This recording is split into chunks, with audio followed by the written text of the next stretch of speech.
அனைவருக்கும் அன்பு வணக்கம். இன்றைக்கி நம்ம சாம்பார் சாதம், தயிர் சாதம், ரசம் சாதம் இப்படி எது கூட சாப்பிட்டாலும் பர்ஃபெக்டாக மேட்ச் ஆகிற மாதிரி ஒரு சேனைக்கிழங்கு வறுவல் ரெசிபி தான் பார்க்க போகிறோம். பொதுவாகவே சேனைக்கிழங்கு வறுவல் ரொம்ப நல்லாயிருக்கும். உருளைக்கிழங்குக்கு அப்புறமா சேனைக்கிழங்கு எல்லாருக்கும் ரொம்ப பிடிக்கும். இன்றைக்கி நான் செய்கிற மெத்தடில் செஞ்சிங்கன்னா நல்லா சாஃப்டாகவும் இருக்கும், கிறிஸ்பியாக டேஸ்ட்டாகவும் இருக்கும். இப்போ எப்படி செய்கிறதுன்னு பார்க்கலாம். முதல்ல அடுப்பு பற்ற வச்சு ஒரு பாத்திரத்தில் 2 கப் அளவுக்கு தண்ணி ஊற்றிக்கங்க.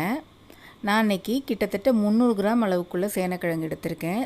நல்லா கழுவிட்டு தோலை சீவிட்டு சின்ன சின்னதாக நறுக்கிக்கணும். இந்த மாதிரி ஸ்கொயராக நறுக்கிக்கோங்க, அப்போ நல்லா சாஃப்டாக வேகும். இந்த கிழங்கு மூழ்கிற அளவுக்கு தண்ணி இருந்தால் போதும். இப்போ அதில் ஒரு சின்ன நெல்லிக்காய் அளவுக்கு புளி எடுத்து ஒரு 1/2 கப் தண்ணியில் ஊற வச்சு வச்சுருந்தோம். அதை நல்லா கரைச்சிட்டு வடிகட்டிட்டு அந்த தண்ணியை சேர்த்துக்குவோம்.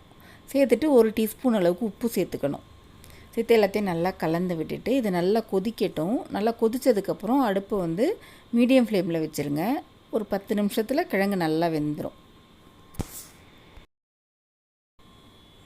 10 நிமிஷம் ஆயிடுச்சு. கிழங்கு நல்லா வெந்திருக்கு பாருங்கள்.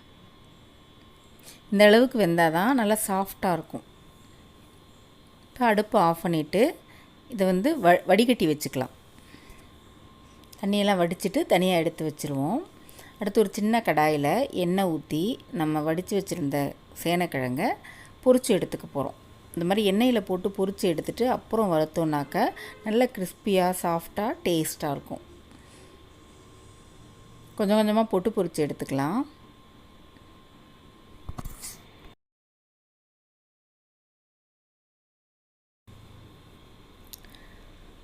எண்ணெயில் போட்டு கொஞ்சம் நேரத்திலேயே அந்த கிழங்கு ப்ரௌன் கலராக மாற ஆரம்பிக்கும். நல்லா கிறிஸ்பியாகி கலர் மாறும். அந்த டைமில் நம்ம எடுத்து வச்சிடணும். பாருங்கள், கலர் மாற ஆரம்பிச்சிருச்சு. இப்போ இதை எடுத்து வேறொரு கிண்ணத்தில் வச்சுருவோம்.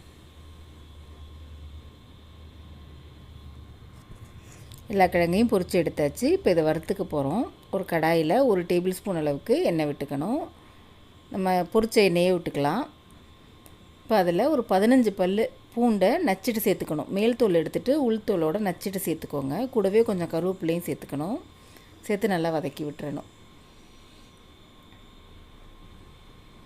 இந்த அளவுக்கு வதங்கினதுக்கப்புறம் நம்ம பொரித்து வச்சுருந்த சேனைக்கிழங்கை இதில் சேர்த்துக்கலாம். சேர்த்து நல்லா கலந்து விட்டுருங்க. இப்போ இதில் ஒரு 1/4 டீஸ்பூன் அளவுக்கு மஞ்சள் தூள், 1 டீஸ்பூன் அளவுக்கு மிளகாய்த்தூள். காரம் உங்கள் தேவைக்கு தகுந்த மாதிரி சேர்த்துக்கணும். 1 டீஸ்பூன் அளவு கரெக்டான காரமாக இருக்கும். சேர்த்து நல்லா கலந்து விட்டுடலாம். உப்பு சேர்க்க தேவையில்லை, ஏன்னா நம்ம வேக வைக்கும் போதே உப்பு சேர்த்துட்டோம். அதுவே சரியாக இருக்கும். பத்தலைன்னா மட்டும் கடைசியாக லேசாக தூவி விட்டுக்கோங்க. இப்போ அடுப்பை லோ ஃப்ளேமில் வச்சு ஒரு 10 நிமிஷத்துக்கு இந்த கிழங்கு வேகட்டும். அப்பப்போ அடிப்பிடிச்சிடாமல் கிளறி மட்டும் கொடுத்துக்கோங்க 2 நிமிஷத்துக்கு ஒரு தரம். 10 நிமிஷத்தில் இது நல்லா சுருள வெந்து கிறிஸ்பி ஆகிடும். பாருங்கள் எந்த அளவுக்கு வெந்திருக்குன்னு. அவ்வளோதான், அடுப்பு ஆஃப் பண்ணிடலாம். நம்மளோட சூப்பரான சேனைக்கிழங்கு ஃப்ரை ரெடி ஆகிடுச்சு.